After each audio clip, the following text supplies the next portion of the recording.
Alhamdulillahi Rabbil Alamin. Wassalatu wassalamu ala nabiyina Muhammad wa ala alihi wa ashabihi ajma'in. Аллах таалам жардам менен 3 негиз болгон Аллах тааламды таанып билүү, пайгамбар алейхиссалату вассаламды таанып билүү, ислам дининди далил менен билүү. Мына ушуну экинчи негизде жүрөбүз. Ислам дининди далил менен билүү дегенде. Ислам дегенде ислам 5 түркүгү бар. Ошонун биринчи устуну, биринчи түркүгү бул шахадату алла илаха иллаллах ва анна Мухаммадар Расулуллах. Жалгыз Аллах тааламдын өзү гана ибадатка татыктуу экенине күбөлүк берип, анын шериги жок деп, жана ошондой эле пайгамбар алейхиссалату вассаламга Аллахтын элчиси экенине күбөлүк берүү. Мына ушул жерге келип токтогонбуз. Автор китебинде Шейхул Ислам Аллахтын элчиси Мухаммад алейхиссалату вассаламга күбөлүк берүүдөгү далил катары ушу Тауба сүрөсүнүн 128 аятын келтирет. Болбосо пайгамбар алейхиссалату вассаламдын Аллахтын элчиси экенине далилдер аябай көп. Аяттардан, хадистерден, муъжизалардан, сыйрасынан дегендей. Бирок бул жерде бир далил келтирди. Тауба сүрөсү 128 аят. Бул аятта лaqad ja'akum rasulun min anfusikum azizun alayhi ma anittum harisun alaykum bil mu'minina raufur rahim деген аят. Laqad ja'akum rasulun min anfusikum. Мындай айтканда, эй момундар, мусулмандар, силерге өз араңардан болгон Аллахтын элчиси келди силерге. Өз араңардан болгон. Периштелерден эмес, адамдардын жынсынан болгон. Силердин кайгыңар үчүн азап чеккен, кыйналган, мындай айтканда тозоктон кутулушуңарга катуу умтулган жана момундарга ырайымдуу, боорукер пайгамбар келди деп айтканда. Мына ушул аятты Аллахтын элчиси экенине далил катары келтирген. Бул ар-рукнул аввал мин аркан ислам мукавван мин шай'ан. Ушул биринчи рүкүндө устун. Биринчи рүкүндө эки нерседен турат. Биринчиси ла илаха иллаллах, күбөлүк берүүдө Аллахтын жалгыз. Экинчиси Мухаммад Расулуллах. Ушул эки рүкүн менен бир шахада. Фахума рукнун вахид, аш-шаккул аввал яни ал-ихлас фил ибада ва аш-шакку сани яни мутабаати Расул саллаллаху алейхи ва саллям. Ушул исламдын биринчи рүкүнү деп айтылып атпайбы? Ла илаха иллаллах Мухаммад Расулуллах. Ушул нерседе эки нерсе камтылып атат. Аллах жалгыз Аллах тааламга күбөлүк бергенде ибадатында ихластылык, ширктен оолактык, жалгыз Аллах тааламга арноо.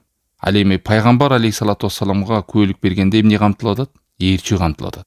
Мындай айтканда, момун адам күбөлүк берип, "О Аллахым, мен сага гана ибадат кылам, сага эч кимди шерик кошпойм, ибадатымда тунук сага арнайм, ихлас менен, тунуктук менен" деп күбөлүк берип, ошондой эле сен жиберген ырайымдуу, мээримдүү, умтулган, биз үчүн камкор пайгамбарга мен ээрчийим деп атасыз да. Ушинтип күбөлүк берип атат.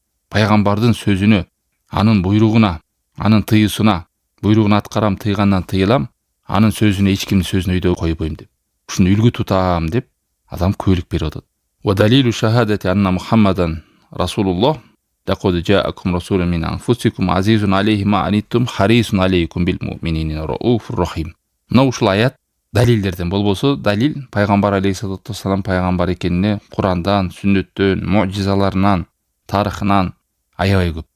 Анан бул аятта күбө катары автор келтирип баяндап атат. Пайгамбар алейхиссалату вассалам эмнелерин, сыпаттарын баяндап атат. Биринчиден айтты лaqad ja'akum.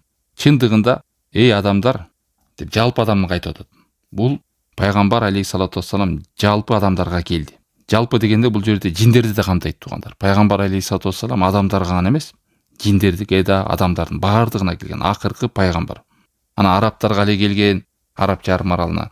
Же бул арабтардын эле пайгамбары, же бул чөлкөмдүн пайгамбары эмес, адамдар эле эмес, жалпы жиндерге да келген пайгамбар.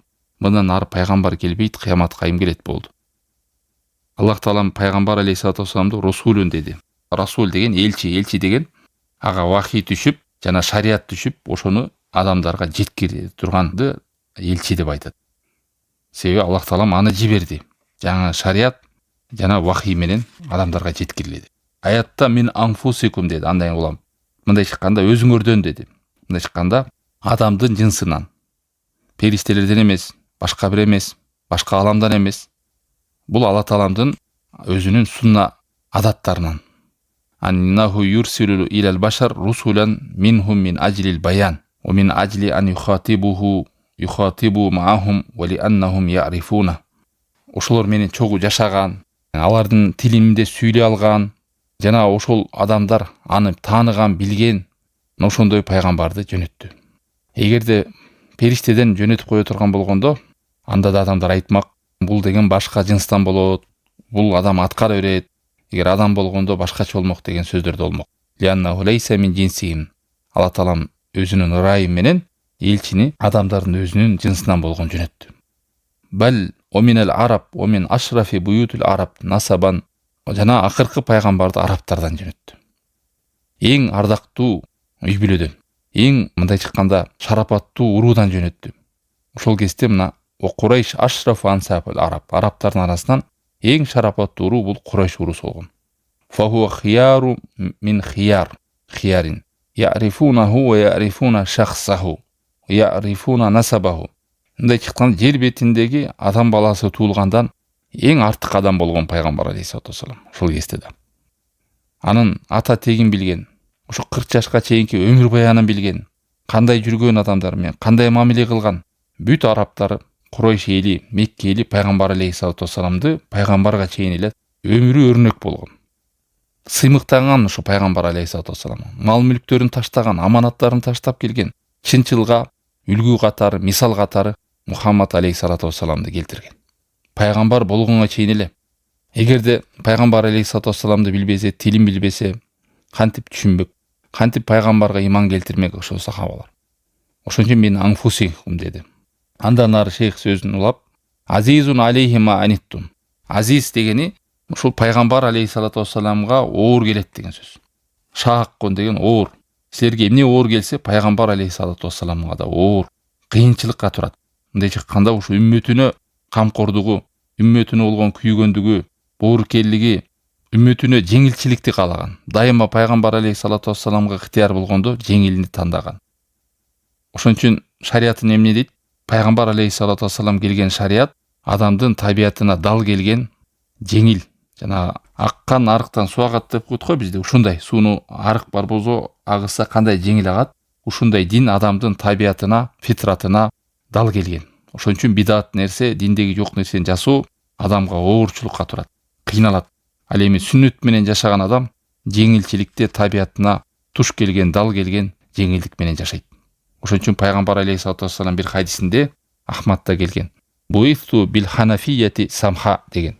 Мен силерге ушул жеңил, жалгыз Аллах Тааламдын өзүнө сыйына турган жеңил дин менен келдим силерге деген. Хач сүрөсүнүн 78 аятында да "Ва жа'ала алейкум фид-дини мин харач".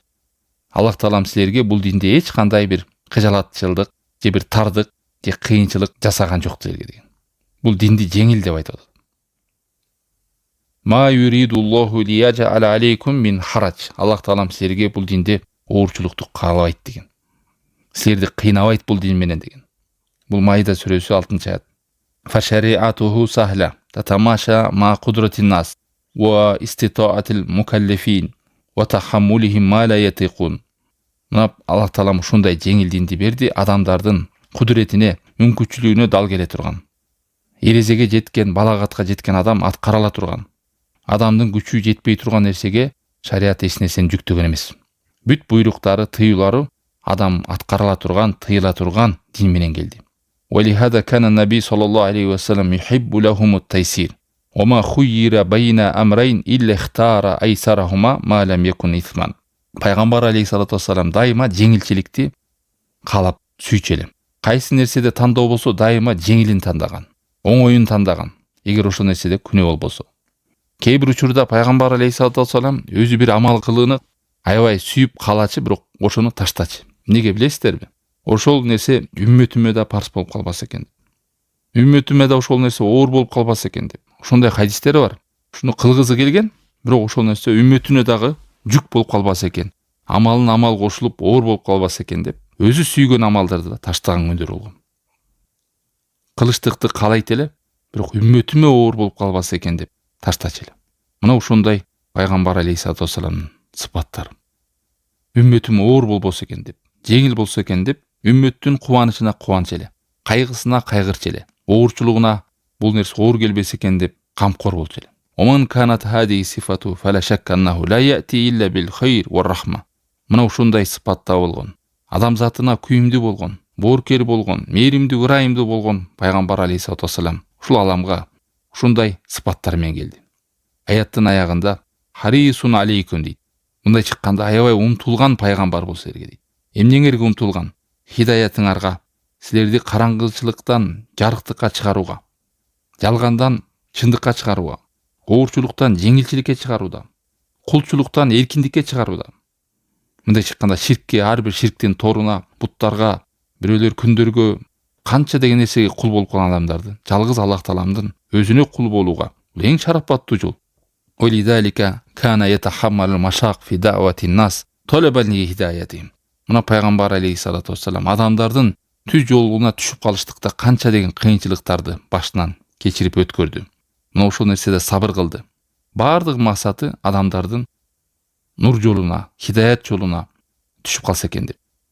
Керек болсо Шуара сүрөсүнүн 3-аятында биринде Алла Таалам пайгамбар алейхиссалату вассалам сүрөттүп: «Лааллака бахиун нафсака алла якуну муъминин». Эй Мухаммад, сени көкүрөгүң кысылып кайгыга түшүп кетесиң. Ушулар мумин болбой калабы, хидаятка түшпөй калабы, акыйкатка ээрчебей калабы деп көкүрөгүң кысылып кайгыга түшүп, өзүңдү аябай таштап саласыңбы деген. Өзүңдү ая деген аяттар бар. Мындай кылсаң сен өзүңдү өлтүрүп коесуң кайгы апанын үстүнөн. Өзүңдү таштап саласың деп пайгамбар алейхиссалату вассалам Аллах Таалам сороткон аяттар бар. Өзүңө сабыр кыл деп кимге хидаят жазылган болсо хидаятка түшөт.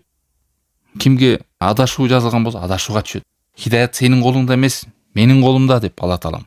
Сенин колуңда ушу жеткирүү. Фала тахзан алейхим ва хада мин камали нусхи. Бунун баары эмне? Пайгамбар алейхиссалату вассалам момундарга ата-энеден дагы, адамдын өзүнө болгон күйгөнүнөн дагы катуу күйөт.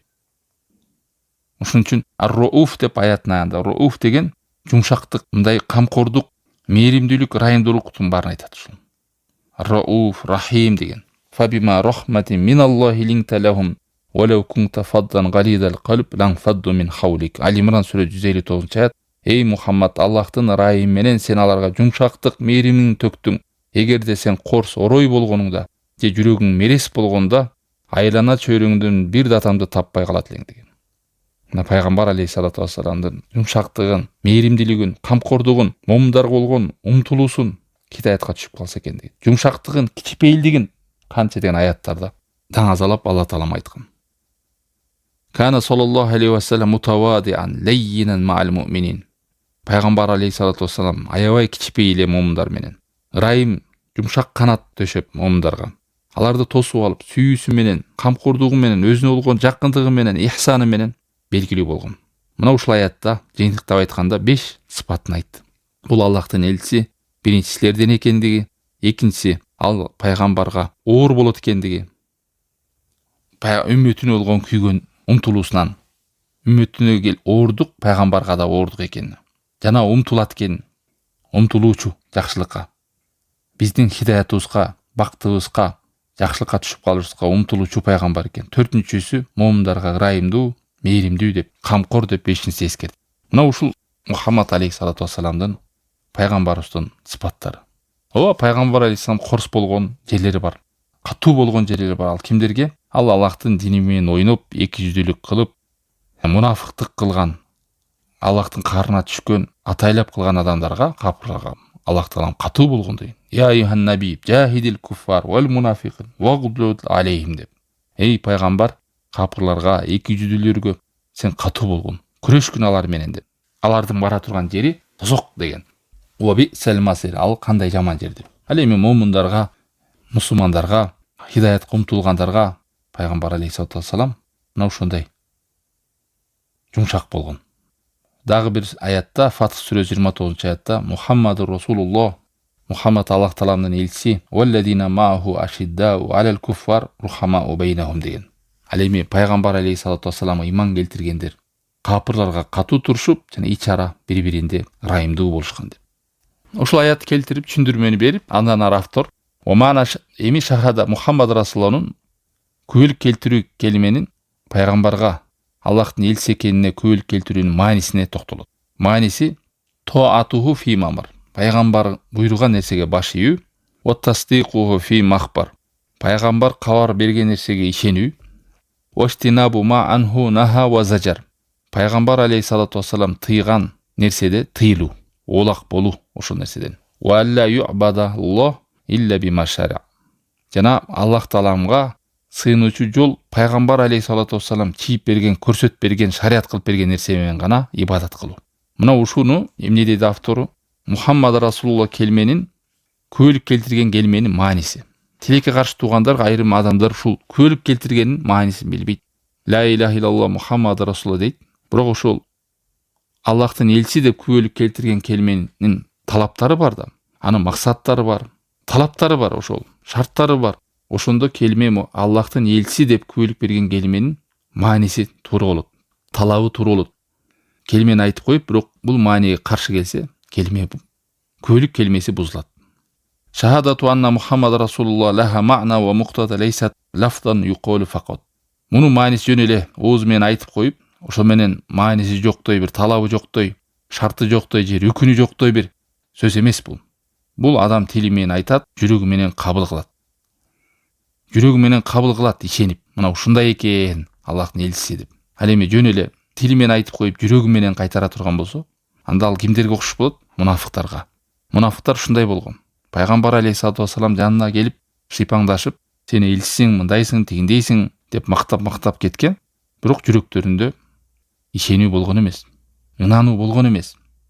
Мунафикун сүрөсүнүн 1-2 аятында Алла Таалам айтат: "Ида жаакал мунафикуна қалу нашхаду иннака ла расулуллах." Сага мунафиктар келип, ey Мухаммад айтат: "Биз сага күбөлүк беребиз, сен Аллахтын элчисиң" деп. Көрдүңүздөрбү? Караң, күбөлүк берип атат. Биз күбөлүк беребиз, сен Аллахтын элчиси деп. Анан Алла Таалам айтып атат: "Wallahu ya'lamu innaka la rasulu." Аллах Таалам билет сенин Аллахтын элчиси экенин. Wallahu эми Аллах Таалам өзү күбөлүк берип атат. Не деп?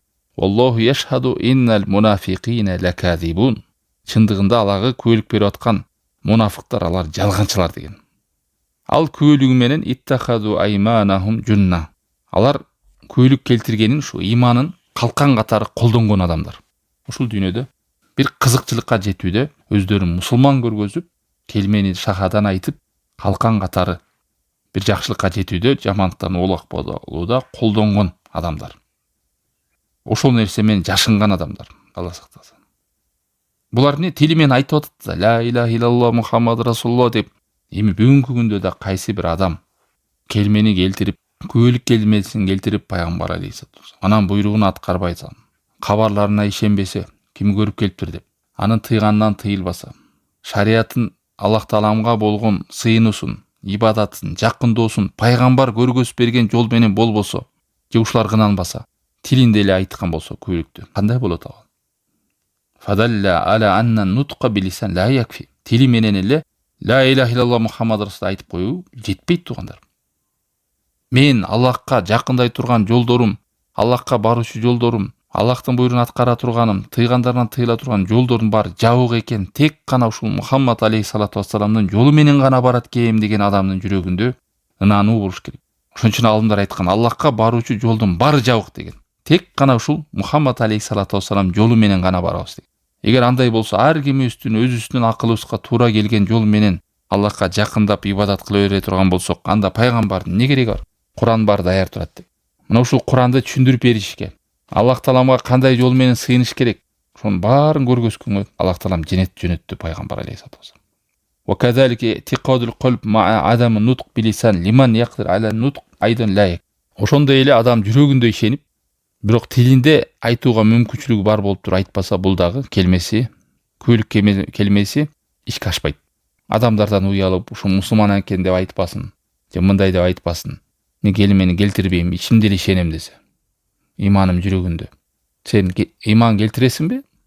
Мухаммад алейхиссалату вассалам күбөлүк бересиңби? Биз күбөлүк бербейт, унчукпайт. Мен жүрөгүмдө дейт да. Айтпайт. Бул дагы эмне? Келмеси, шахада келмеси ишке ашпайт. Фаиннал мушрикина я'ламун аннаху расулуллах, лакиннахум юанидуна. Анда бул убакта жанагы Меккедеги мушриктердин абалына окшош болот. Эмнеге? Себеби Меккенин мушриктери пайгамбар алейхиссалату вассаламды Аллахтын элчиси экенин моюндашкан булар. Керек болсо күндүз согушуп, күрөшүп, анан кечинде отурушкан. Ошол эле Абу Жахил, Абу Лахаб Меккенин мушриктерин башчылары отуруп алып тастыкташкан. Эй, бул деген пайгамбар экени ачык эле анык болуп турбайбы? Бул 40 жашка чейин пайгамбарга чейин адамдарга калп айтпаган адам эми Аллахка кантип калп айтат бул? Деп булар моюн алышкан. Бирок баягы көк беттиги, текеберлиги, ушу жаш баланы ээрчийбизби, биздин ушуга чейин кылып келгендерибиздин баары куруп кетеби, ата бабаларыбыздын жолун таштап салабызбы деген сөздөр менен булар эмне кылган? Ээрчүүдөн баш тартканда. Ошондой эле адам тили менен айтпай койсо, мына бул жерде да окшоштук болот. Алла Таалам Куранда Ан'ам сүрөсүндө ушул мушриктердин пайгамбар алейхиссалату вассаламга ишенген экенин, тили менен айтпагандыгы, текеберлигин, көкбеттигин баяндап мындай дейт. 33-аят Ан'ам сүрөсү. Код на'ламу иннаху ла яхзунука аллази якулун. Биз билип турабыз, эй Мухаммад, алардын мындай иманга келбей айтып аткан сөздөрүнү сени капага, кайгыга салып атат. Таң калды да пайгамбар алейхиссалату вассалам. Кантип иман келтирбейт, ушу акыйкатты айдай көрүп турса да. Мени билет го булар. Алла адамдарга калп айтпаган адам кантип Аллахка калп айтат? Иннахум ла юказзибунак. Эй Мухаммад, алар сени жалганга чыгарган жок алар дейт. Валакинна золимина би аятиллахи яджхадун. Бирок бул көкбеттер, залымдар Аллахтын аяттарына четке кагып, не кылып атат? Текеберлик кылып атат. Залымдык кылып атат булар. Адам өчөшүп калганда чындыкты билсе да кабыл кылбайт го. Мойын алгыз келбейт да. Жүрөгүндө өзү тастап турат. Бирок көгөргөндүктөн жана өчөшүп калса, билип турса да не кылат? Ошо оозунда, тилинде айтып койбойт. Ай, сеники чын экен, меники туура эмес экен деп айтпайт. Фахум би кулубихим я'тарифуна бир-рисала. Ошо мушриктер не кылган? Жүрөктөрүндө пайгамбар алейхиссалату вассаламдын рисаласы, элчилиги туура экендигин билишкен. Лакин манаахумул кибр ва манаахумул инат минал иqror бир-рисалати. Эмне тоскоолдук кылды? Текеберлиги, керсейгендиги, өздөрүн бийик койгондугу, көкбеттиги, Аллах сактасын. Көрө албастыгы, ич тарлыгы жана яхудтардай. Яхудтар эмне кылды? Көрө албай, ич тарлыктан ээрчибей койду да. Ош чөлдө келген арапты ээрчийбизби деп. Пайгамбарлар бизден чыгып келбеди деп. Ал эми бул Меккенин мушриктери эмнеден көбүнчө буларда көрө албастык эмес, көбүнчө буларда көкбеттик, өжөрлүк, анан текеберлик, керсейгендик. Ушу жаш баланын несин ээрчийбиз деген Меккенин, Курайштын урууларынын башчысыбыз болобуз да деп. Ушинтип кылып келген нерсесин баары текке кетеби деп. Мына кээ бир учурда адам акыйкатты кабыл кылбай коюуда, тоскоолдукта ошол чындыкка ынанбай койгондугунан эмес, туугандар. Ошо адамдын жүрөгүндө болгон керсейгендиги, текеберлиги. Ошон үчүн эң кичипейилдигин эмне? Кичипейилдигин акыйкатты кабыл кылган адамды айтат. Ана шыйпаңдап кээде адамдарга кичипейил болуп туруп акыйкатты кабыл кылбаса, ал кошоматчы адам. Чыныгы кичипейилдүүлүк акыйкатты кабыл кылган адам. Туугандар, ушул Меккенин арасында да, ушул уруулардын арасына тарашып, бизде пайгамбар бар, силерде пайгамбар жок, же бул мындай деп дагы башка уруудан дагы ошол көрө албастык кылып, мындай чыккан пайгамбар Курайшлерден чыкты, тигил уруудан чыкпай калды деп дагы көрө албастыктан дагы, текеберликтен дагы ушу араптардын арасынан дагы ээрчие койгондор болгон. Себеби эмне болду? Ошол эле. Текеберлик, керсегендик, ичтарлык. Эл эмне дейт деген нерсе болгон. Мисалы Абу Талиб пайгамбар алейхиссалату вассалам өзүнүн абакеси эмне билген эмеспи пайгамбар экенин? Билген да бул. Пайгамбар экенин өзү билген. Бир сөзүндө эмне дейт? Валекоду алимту би анна дина Мухаммадин мин хойри адиянил бария динан деген. Мен билдим деген. Мага ачыкталды, аныкталды, бул Мухаммаддын дини деген. Жер бетиндеги диндердин арасынан эң мыкты, эң жакшы дин экенин билдим деген. Эми эмне тоскоол болду сага эң жакшы дин экенин билсең, динге кириштиктен деп сурасаңыз, мындай деп жооп берип атат. Лаула малама ау хидарин масаббатин лаважаттани самхан бидалика мубина деген. Эмне тоскоолдук болгону эминтип айтып атат. Эгерде могу адамдардын, ата бабаларыбыздын, могу мушриктердин сөздөрү эл эмне дейт деген сөз болбогонунда дейт. Кайтарбаганда мен анда бул динди ачык эле кабыл алып, жар салып кенен жүрмөкмүн деген. Эмне тоскоол болуптур? Эл эмне дейт деген болгон. Туугандар эмне дейт? Мен ушу башчы болсоң ушуну ээрчип кетти, өзүңдүн небереңдин ээрчип кетти дейт. Тигилер мени сөгөт, бөлүп салат, кайтарып салат, элден чыгып калам деген сөздүн айынан өзүнүн небереси болгон пайгамбар алейхиссалату вассаламдын динин ээрчи албай калган. Жүрөгү менен тастыктаса да. Мындай чыкканда жанагы жахилияда эл эмне дейт деген түшүнүк болгон, туугандар. Ушинтип келгенден өзүңдүн эмне дейт, үрп адатыңды, өзүңдүн салтыңды, өзүңдүн ушинтип киндик тамган жериңдеги келип калган адаттарың баарын таштап, анан ушул жаңы динге кирип кетесиңби деген нерсе түшүнүктүү болгон буларда да. Пайгамбар алейхиссалату вассалам чынчыл, аманатчыл экенин жүрөктөрүндө тастыктаса да, ошону пайгамбар экенин мойнунда айып, көйлік берем, Мухаммад Расулullah деп айтудан баш тартышкан. Жүрөктөрүндө кабыл кылса дагы. Мына ушул нерсе дагы бизге ачыкталат туугандар. Эмне экен мусулман адам билип туруп тили менен айтпаса, анда да келмеси туура эмес болот. Келме менен миллион жолу айтсын, айтып туруп, бирок жүрөгүндө шеги бар болсо, пайгамбардын кабарына ишенбесе, буйругун аткарам дебесе, тыйгандан тыйлам дебесе, Аллах Тааламга пайгамбар көргөзүп берген жол менен жакындайм деп шариятын шарият дебесе, анда да келмеси толук болбойт. Эми дагы үчүнчүсү, тили менен да айтып, жүрөгү менен да айтып, тили менен айтып, жар салып, даңазалап, ачыктайт, жүрөгү менен ишенет. Ошо менен бүттү, көйлүгү ишке ашту? Жок туугандар. Дагы бар. Бул кайсы? Бул иттиба деп коет. Бирөө тил менен ишенем, жүрөгү менен ишенем, ал мыкты пайгамбар, сонун, зор, сонун деп мактайт. Эми иттибаан гана десе, иттиба деген эмне? Ээрчүү болуш керек. Ээрчүүсүндө башкаларды ээрчип жүргөн болсо, өзү түшүнүп алган бир түнүктөрдү ээрчип алган болсо, өзү күмүр түткөн бир адамдардын буйругун аткарып, ошолордун жолу эшен кожосунун артын чапанын кармап сылап, ошол эмне дейсиз ошону аткарам десе, анда дагы келмеси туура эмес болот туугандар. Сө келмеде талабында бар да. Мен ушуну ээрчийм деген. Пайгамбарды гана ээрчийм деген. Мунун сөзүнө, мунун көрсөтмөсүнө эч кимдикин өйдө койбойм деген. Аллах Таала мына мактаган, көйлүк берген адамдарды. Фалладина аману, иман келтиришкендер. Ва аззаруху, ва насаруху, ваттабау нураллади унзила маху. Аллахтын элчисине түшүргөн вахийни алар ээрчишет ушул нурга дейт. Жана пайгамбар алейхиссалату вассаламга жардам берет дейт. Колуна кол, бутуна бут болуп, жөн эле "О пайгамбар, сен мыктысың" деп келмени келтирип, шахадан айтып коюп, жүрөгүн ишендим деп анан артын салып кетип калган эмес антип. Бүгүнкү күндө да мусулман адам мына келмени келтирет, жүрөгүн ишенет, анан пайгамбар алейхиссалату вассаламга ээрчийт. Мына ушул менен Мухаммад Расулullah деп айткан келмесинин талабын аткарган болуп саналат.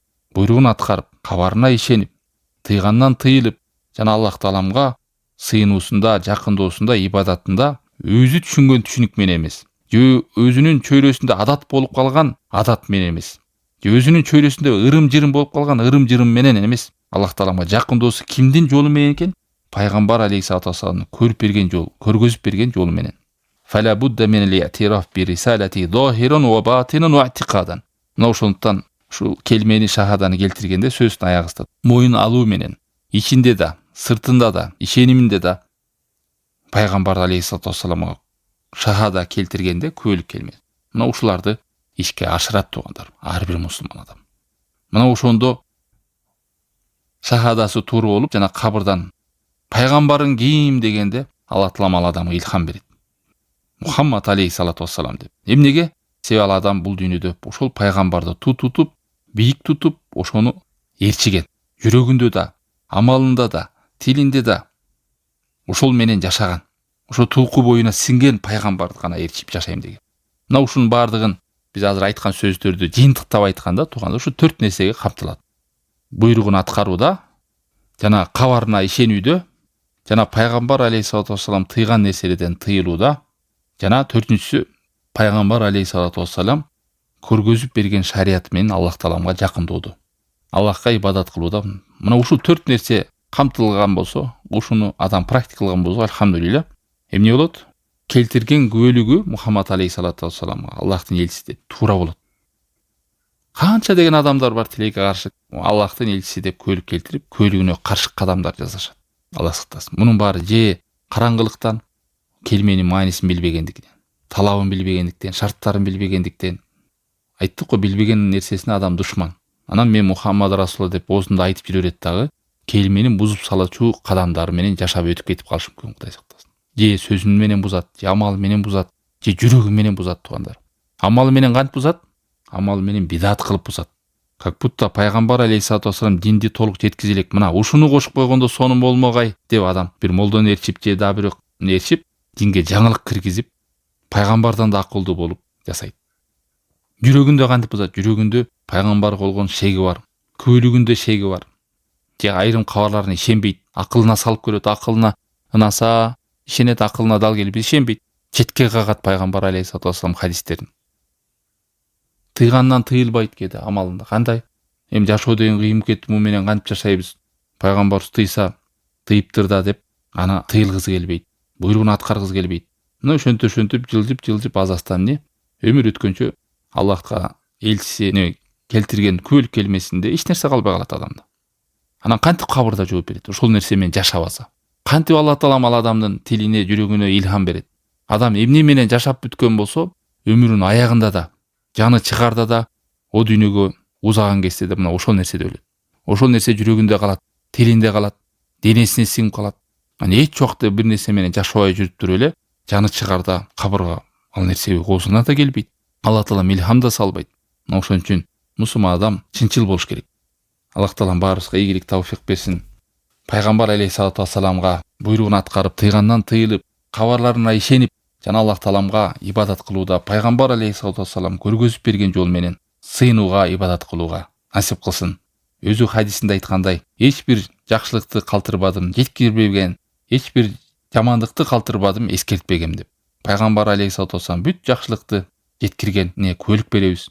Пайгамбар алейхиссалам бүт жамандыктан эскертип кайтарганына да күбөлүк беребиз. Аллах Таалам баарыбызга акыйкатты акыйкаттай көргөзүп, аны бекем кармоого насип кылсын. Жалганды жалгандай көргөзүп, андан оолак болууга насип кылсын. Иншалла